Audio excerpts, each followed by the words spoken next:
I'm sure you've seen the headlines by now, and we have to talk about it. Are oranges going extinct? And before you say anything, I am aware that this isn't an orange. It's a clementine, halo. It's a baby orange. It's what oranges lay when they love each other. It's also just what I had on hand, okay? Let's move on. I was gonna eat that. The situation sounds very bad. You have oranges, or possibly just orange juice, which is kind of the symbol of, like, the American breakfast, just disappearing off the face of the planet. Orange juice as we know it may be gone for good. Let's dig into this and find out what it is that is going on here. 242 million boxes of oranges were shipped out of Florida in the year 2003. This year, the year of our Orange Lord 2026, the United States Department of Agriculture is optimistically forecasting that Florida will ship just 12 million boxes. But orange growers don't even believe they'll hit that number. 242 million down to 12 million. That is a loss of 95%. At the 2026 Florida Citrus Show this year, the CEO of the Citrus Research and Development Foundation, Rick Danzler, began his remarks by saying, quote, "It's been a dumpster fire of a year." What in the world has happened to oranges, and specifically Florida oranges? This is not just a Florida problem, as we'll see, but right now that's where it's hitting the hardest. There were lots of really devastating things that happened to Florida orange trees this year. Tariffs hit them hard, but not in a physical way. The physical harm occurred because of an historic deep freeze in the months of January and February, and then add to that Florida is currently experiencing the state's worst drought in 25 years. The freeze alone cost Florida $700 million in damages, but none of that compares to the existential threat coming from another source, a disease called citrus greening. There's no cure or even really a very effective treatment for citrus greening, and it kills trees within 3 to 5 years. It's now thought that every single Florida orange tree is infected. Before citrus greening, orange trees used to live for about 50 to 100 years, and now they might make it 12 to 15.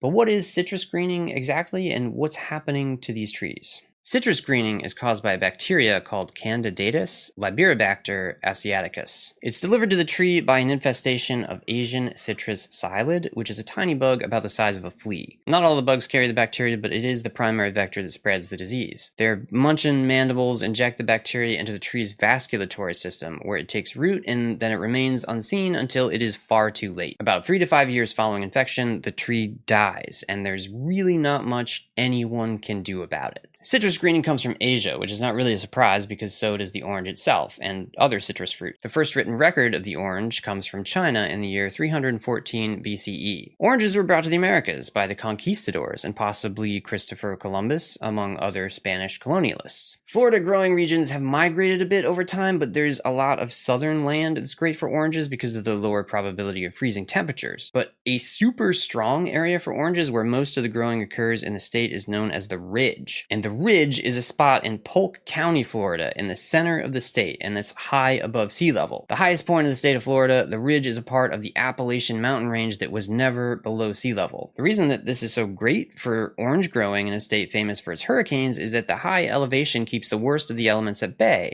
That is, until recently. Coastal states like Florida have begun seeing the effects of climate change head on. Big hurricanes are not only more common, but they're showing up in places they shouldn't be, like the Ridge. And when they do, they're more ferocious than they have been. By the time 2021 came around and 5 giant hurricanes had hit the trees directly, it became very obvious that they'd been permanently damaged and some would never again produce fruit. So not only do the orange trees in the prime growing region of the state now have to deal with the stress of increasingly violent weather patterns, hurricanes are also one of the primary ways that Asian citrus psyllids are spread. The very thing hurting these trees to the point where they're barren is also the thing spreading a terrible, incurable disease that's killing them and other trees around them. There are some treatments in the works for citrus greening, and some have been available for quite a long time, because this is not actually a new disease. It was first described in China in 1919, and it's thought to have first come to Florida in 1998. One thing that orange growers use to fight the disease, to inject their trees with, is oxytetracycline, which is the antibiotic that's used to treat chlamydia and syphilis in humans. This prolongs healthy orange growth for a few months at a time, sometimes as much as a year, but it also destroys older trees that are more sensitive to the treatment. One fourth-generation grower, Steve Crump, told public broadcasting that he was using oxytetracycline. He showed a reporter the scars at the bottom of the tree trunks where he made the annual injection. Still, Crump says that about 20% of his oranges aren't salvageable because they're either too green or too small. Preventative treatment involves protective housing and enhanced screening conditions for trees, and that can help keep them safe from citrus greening, but it's very expensive. Steve Crump pays $44,000 per acre for the greenhouses that isolate his protected trees from the rest of the grove. But then if there's a hurricane, that protection can be compromised and the bugs will get to the trees anyway. A genetically modified orange tree that's immune to the infection is in the works, but just adding up the math doesn't really give a lot of people much hope. For instance, it can take up to 5 years for an orange tree to produce fruit, and add to that the research and development time as well as the regulatory passage of GMO anything, and it could be 18 years before Florida orange groves are firing on all cylinders again, if they ever come back at all. Many of them have already been abandoned to development or just disrepair. A lot of environmental safety regulations that had been in place in Florida previously happened to heavily benefit orange growers. So after developers skyrocketed activity in 2007 and then the housing market crashed in 2008, Florida Republicans did what they always do, and they doubled down on the problems instead of fixing them. And they gutted state regulations around development to spur the industry on and heal businesses instead of people, as they do. And this only further served to push oranges off the face of the earth. Now the famed orange groves of recent past are grocery stores and data centers. Groves are also torn out to make room for sand mines, because orange trees need sand to grow. They can't be planted in the swamps of Florida, but in the sand deposits that come from the erosion of the Appalachian Mountains. But construction needs sand too, and the failing oranges and their failing business executives and their failing orange lobby are losing that battle. All of this development and deregulation were spearheaded by a couple of names that you'll probably recognize: Rick Scott and Ron DeSantis. One fun apropos tidbit I came across during the research for this notes that real estate was elbowing out oranges so much so that one fifth-generation grower named Wayne Simmons, who was also the president of the Gulf Citrus Growers Association, just up and quit the whole life and became a realtor.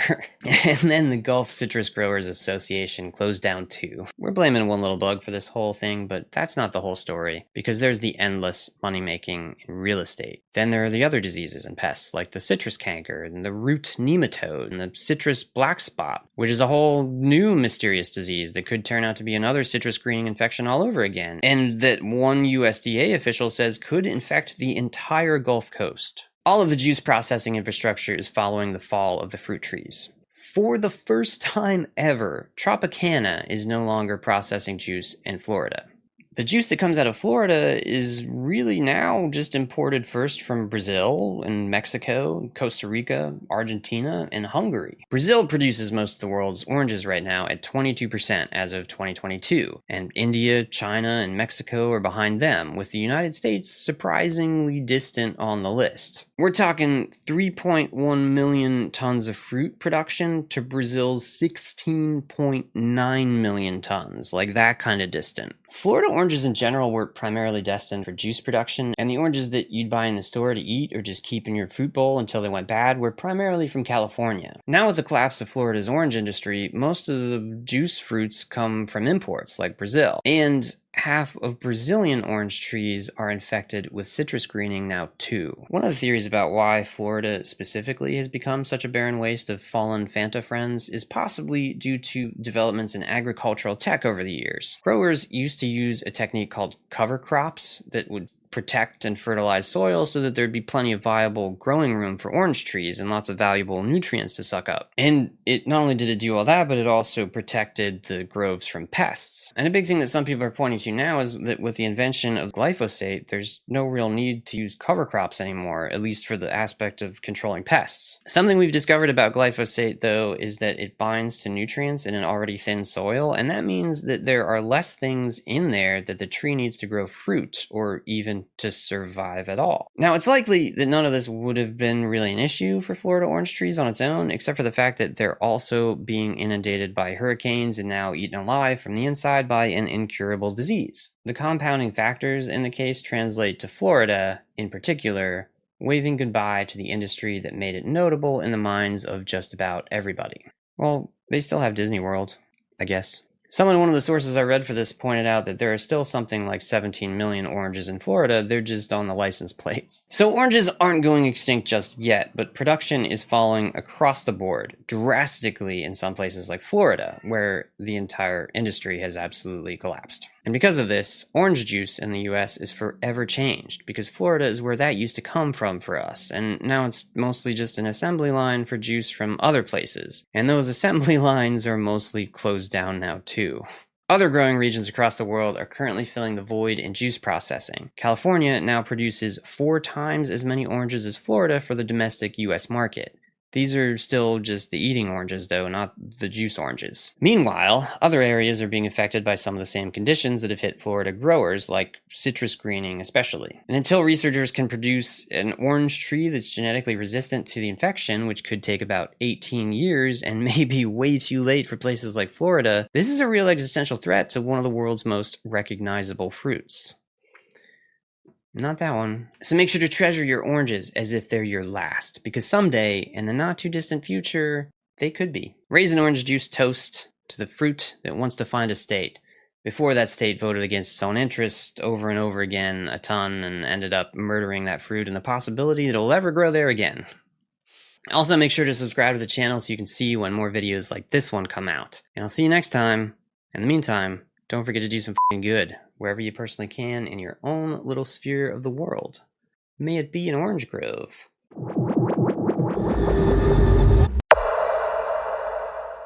Maybe you'll do that good in an orange grove, and I'll be there to juice ya.